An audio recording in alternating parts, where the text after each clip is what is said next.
Ok, bonjour chers partenaires privilégiés. Moi c'est Coach Emmanuel Donald-Nilofun. Je suis un agro-businessman.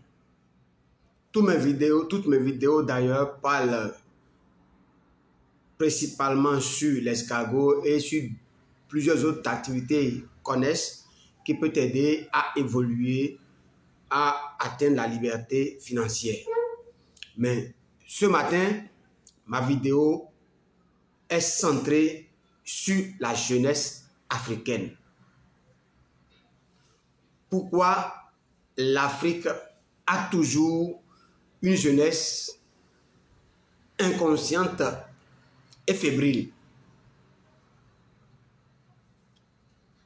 Restez scotchés jusqu'à la fin et puis vous allez comprendre de quoi il s'agit.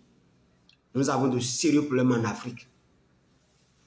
Tout le temps, depuis que j'étais enfant, on ne fait que clamer sur tous les toits. L'Afrique a une population massivement jeune. Et nous, on pensait que la jeunesse africaine, c'est son fer de lance. C'est sa force, c'est sa richesse. Mais au fil des ans, au fil des mois passés, on remarque que comment on peut toujours dire la population africaine est toujours jeune, Quelle jeunesse qui ne grandit jamais? C'est une jeunesse malade. Une jeunesse qui souffre du marasme, de la sous-alimentation, de toutes les maladies chroniques.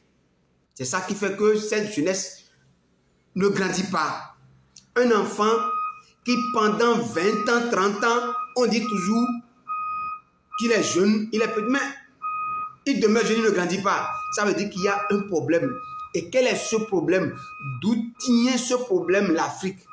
Pour que tout le monde ne dise tout le temps que l'Afrique est jeune, l'Afrique a une population jeune. Écoutez mes frères, il vous suffit simplement d'ouvrir les yeux et de voir clair tout autour de vous pour voir pourquoi la jeunesse est toujours, pourquoi la population africaine est toujours jeune. Normalement, les jeunes d'hier doivent devenir les adultes d'aujourd'hui. Si les jeunes d'hier ne deviennent pas adultes d'aujourd'hui, où sont passés alors les jeunes d'hier où tout le temps on nous dit que l'Afrique est toujours jeune, l'Afrique a toujours une population jeune? Où sont passés les jeunes d'hier? Les jeunes d'hier sont restés toujours jeunes. Qu'est-ce qui a bloqué à la métaphase 4 leur accroissement? Toute la question est là. Et en tant que jeunes, en tant qu'Africains, nous devons réfléchir sérieusement à ce phénomène qui ne nous avantage guère. C'est vrai. Vous devez remarquer que les jeunes d'hier sont morts. Ils sont morts prématurément. Si bien que ces enfants sont des orphelins. Ils n'ont pas de parents. Ils n'ont pas de repères. Ils n'ont pas de modèle digne qui peut leur montrer le chemin à suivre. Toute la problématique est là. Toute la problématique est là. Mes chers compatriotes, faites des enquêtes, passez de maison en Afrique et allez vérifier si vous allez trouver un arrière-grand-père qui peut trouver jusqu'à la 4e génération, je dis. 4e génération, il n'y en a pas. 4e génération même, c'est trop loin. Difficilement, on a 2e génération. Ceux qui ont la chance en Afrique sont ceux qui trouvent 3e génération. Mais 4e, 5e génération, il n'y en a pas. Mais en Europe, vous allez trouver. En Asie, vous allez trouver. Aux États-Unis, vous allez trouver. Alors, ça veut dire quoi? Si les États-Unis évoluent, se développent, si l'Asie se développe, si l'Europe se développe au détriment de l'Afrique, c'est parce que la jeunesse africaine est orpheline très tôt. Orphelin de modèles dignes, orphelin de leaders, orphelin de repères, orphelin des gens qui vont vraiment leur montrer le bon chemin. Ils sont morts, soit par la misère, soit par des maladies, soit par les guerres, ou soit par les assassinats. Voilà le problème de l'Afrique. Une jeunesse qui est fébrile, une jeunesse qui n'a pas de support, une jeunesse qui n'a pas de repère. C'est une jeunesse maladive, c'est une jeunesse fébrile, c'est une jeunesse improductive, c'est une jeunesse qui ne peut rien donner de potable à sa population, à sa nation. Parce que nous ne leur aurons pas la face. Arrêtons de nous mentir. Les pseudo-coachs qui pullulent sur les toiles. Tout ce que chacun de nous dit, nous sommes en train d'influencer les gens, qu'on veuille ou non.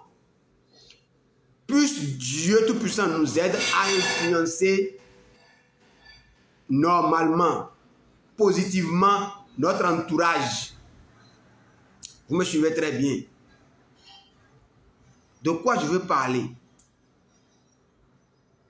Vous voyez, les gens qui sont riches, qui sont très riches, tout jeunes là, ils ne sont pas légion.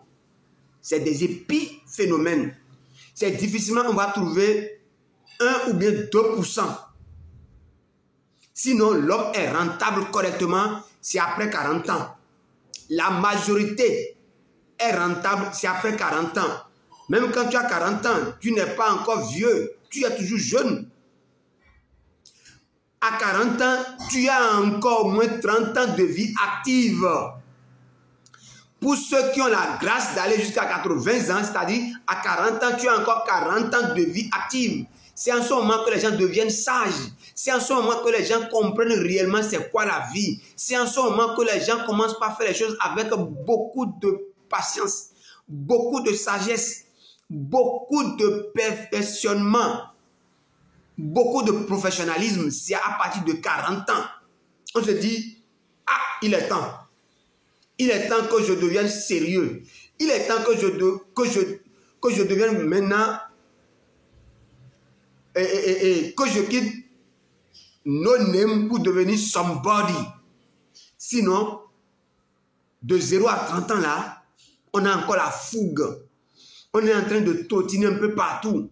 On est en train de... C'est-à-dire qu'on se dit, on a encore le temps. Mais à partir de 40 ans, l'homme grand âge, c'est-à-dire homme ou femme, devient vraiment conscient.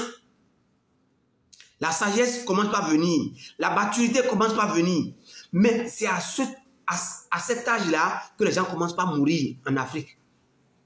On les envoie en guerre. Ou bien c'est du djihadisme, ou bien c'est ceci, ou bien c'est cela. Si bien que ces gens matures, ces hommes et femmes matures, qui doivent avoir le culot, qui doivent avoir le toupet pour créer des entreprises fortes et recruter les jeunes qui vont sortir, les jeunes de 20 ans, de 21 ans, de 25 ans, qui vont sortir fraîchement de l'université là, et ils vont leur montrer, voilà comment ça se passe. Parce que, on dit c'est au bout de l'ancienne corde qu'on tisse la nouvelle. Les gens là, ils viennent de sortir de leur formation. Ils doivent trouver des entreprises en pleine croissance où ils iront faire leur premier essai, où ils iront faire leur stage, où ils iront signer leur premier contrat. Ceux qui peuvent le faire, ceux qui peuvent avoir le courage de le faire là, ceux-là sont déjà morts, soit par les guerres, soit par des enlèvements, soit par des maladies. Est-ce que vous voyez? Voilà la raison pour laquelle l'Afrique a toujours une population jeune. Mais c'est une population qui n'a pas encore de maturité. C'est une population, c'est que cette jeunesse, l'Afrique ne peut pas en jouir. Cette jeunesse ne pourra pas être profitable à l'Afrique. C'est parce qu'il y a un manque des aînés. Les aînés sont morts prématurément. il y a un manque de start-up, il y a un manque des gens qui peuvent leur dire, tranquillisez-vous les gars, vous avez de l'espoir, on peut tout réussir, on peut tout bâtir en Afrique, on peut rester chez toi et réussir. Voilà la preuve, je suis un exemple vivant, je suis chez moi, je suis chez nous et j'ai créé mon entreprise, c'est en train d'évoluer. Le jeune qui voit ça, qui entend ça, va se tranquilliser et va vouloir travailler là. Mais il n'y a pas de repère, c'est ça que j'appelle de repère. Les bonnes personnes qui sont en train de réussir en Afrique, qui sont en train d'évoluer, mollo là, il n'y en a pas. Si bien que quelques-uns qui ont émigré dans les agones vont leur miroiter leur galère masquée. Et ceux-là, Maro Militari, passent par la Méditerranée, passent par les forêts pour penser aller à l'Eldorado là-bas. Donc, qu'est-ce que je m'en vais dire? Chers frères et sœurs, chers Africains, les milliardaires en dollars qui sont en Afrique là, il est temps qu'on vous interpelle. Quand on va vérifier dans chaque famille africaine, tout le monde a encore des gens pauvres dedans. Commençons d'abord par là. Allez chercher dans vos familles là, les jeunes qui sont prêts à étudier. Envoyez-les, payez leurs études dans les universités, en Europe ou aux États-Unis, ou surtout en Asie. Les Corées du Sud sont là, les Japon sont là. Ce n'est pas seulement en France. Allez négocier des formations de pointe. Payez pour cela. Les milliards de dollars là, toi seul, tu peux pas manger tout ça. Et en voulant envoyer ces gens là-bas là, il faut leur faire signer devant les tribunaux. Vous allez finir votre formation là-bas, vous revenez ici travailler dans mon entreprise. Ceux qui ont les moyens là, ayez le courage d'importer la technologie en Afrique. Hein? C'est que ayez le courage de créer de grandes choses et montrer aux enfants comment on peut cultiver, après la culture, transformer et vendre. Tout le secteur, aller du secteur primaire au secteur secondaire et aller au secteur tertiaire et leur montrer que c'est le principe sacro-saint. C'est le canal par lequel on peut devenir riche. L'argent que vous amassez dans les comptes là, c'est du papier. Ça peut se détériorer. Mais lorsque vous allez les mettre en circulation et les faire tourner, et quand vous allez finir jusqu'à transformer le dernier pauvre de votre famille en un homme riche là, regardez encore dans votre commune, dans votre quartier, dans votre village, il n'y en manque pas. Ça, c'est mon message envers les hommes riches. Maintenant, c'est que les politiciens, pour nos cadres qui détournent, et c'est que vous détournez l'argent, le peu que le blanc nous a envoyé là, vous détournez, vous envoyez ça encore chez le pays de blanc là-bas et vont encore confisquer. Et c'est nous les pauvres qui allons encore payer cette dette-là. C'est du péché. Qu'est-ce qu'il faut faire? D'abord, il faut sécuriser nos terres. Aller au Nigeria tout près là.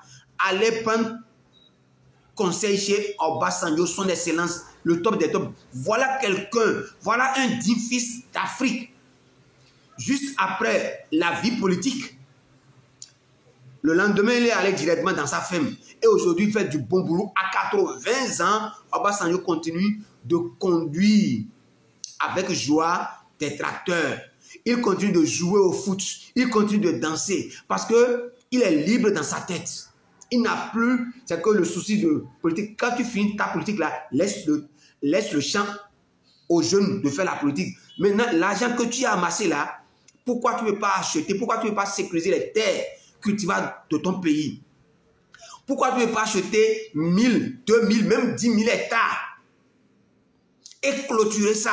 Maintenant, lancer des cultures, lancer des laboratoires au sein de ton vaste domaine là. Commencez par l'élevage. Et c'est que vous allez recruter les jeunes qui viennent de finir, ils viendront travailler avec vous. Vous allez cultiver, vous allez produire, vous allez transformer et vous allez vendre. Il faut leur montrer, c'est que quand vous quittez la vie politique, je vous en prie, vous êtes encore utile pour nous, chers aînés, vous êtes encore utile. On ne peut pas faire la politique toute la vie jusqu'à mourir dedans. C'est ça qui tue l'Afrique. Tu n'es pas né politicien, tu n'es pas né président. Quand Dieu t'a nommé président, Dieu t'a fait grâce, tu es devenu président là. Quand tu finis un mandat, bien tes 2 mandats là, mets-toi à la disposition de la jeunesse. Mets-toi à la disposition de la jeunesse. Va créer un vaste domaine avec ton carnet d'adresse. Crée ta fondation pour montrer à la jeunesse qu'on peut réussir en cultivant la terre.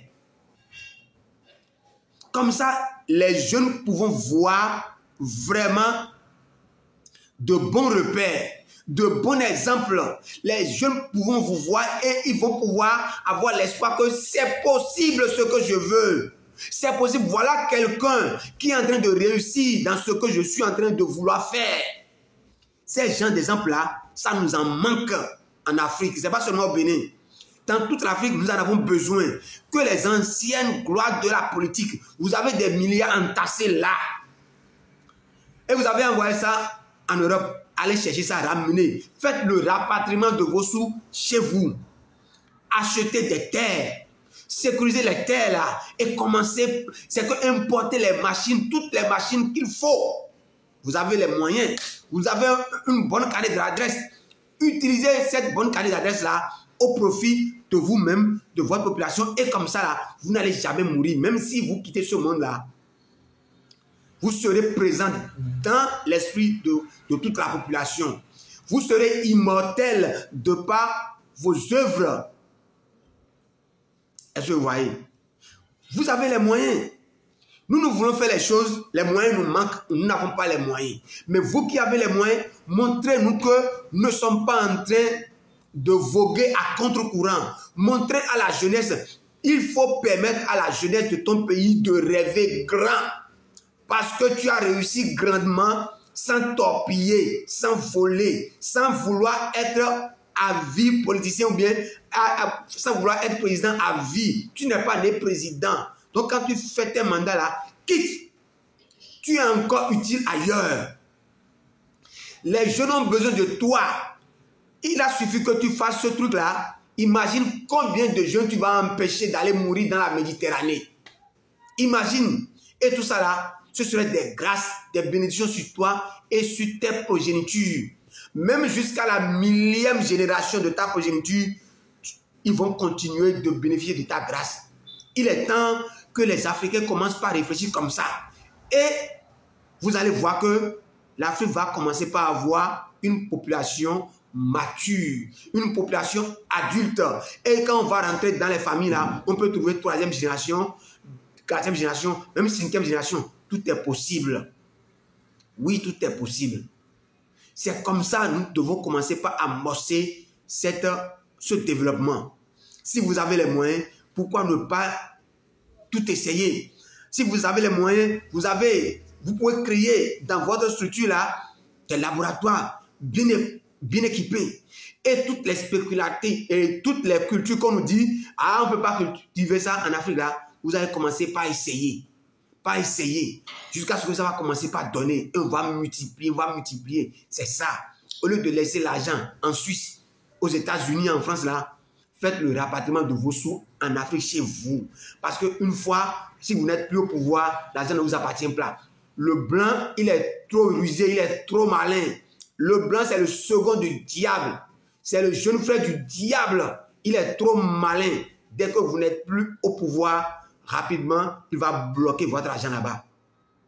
Faites le rapatriement de vos capitaux dans votre pays et investissez dans l'agriculture. Ce que vous ne faites que dire là, vous-même commencez par appliquer. Commencez par appliquer. Ne soyez pas comme ces prêtres ou pasteurs qui disent faites ce que je vous demande, mais ne faites pas ce que je fais. Non, vous avez déjà les moyens. Vous ne devez plus avoir peur d'investir. Investissez et avec toute l'arsenal, avec toute votre carnet d'adresse, vous aurez les meilleures machines, les meilleurs techniciens qui vont petit à petit vont nous faire découvrir la richesse qui se cache dans l'agriculture, dans le secteur primaire, secondaire, tertiaire combiné ensemble. Ça, c'est ce que je pense que l'Afrique a besoin et j'aimerais partager avec vous. Il est temps que la population africaine grandisse pour le bonheur de tout le continent africain. Merci. Si la vidéo t'a plu, abonnez-vous, likez et laissez-nous un commentaire. Si possible, vous pouvez partager ça à ceux qui en ont besoin, ceux que vous pensez ils ont la manne financière, qui peuvent aider la jeunesse là, qui peuvent aider d'abord les gens, les pauvres de sa famille. Partagez-le ça, ça va nous aider. Merci et rendez-vous au sommet.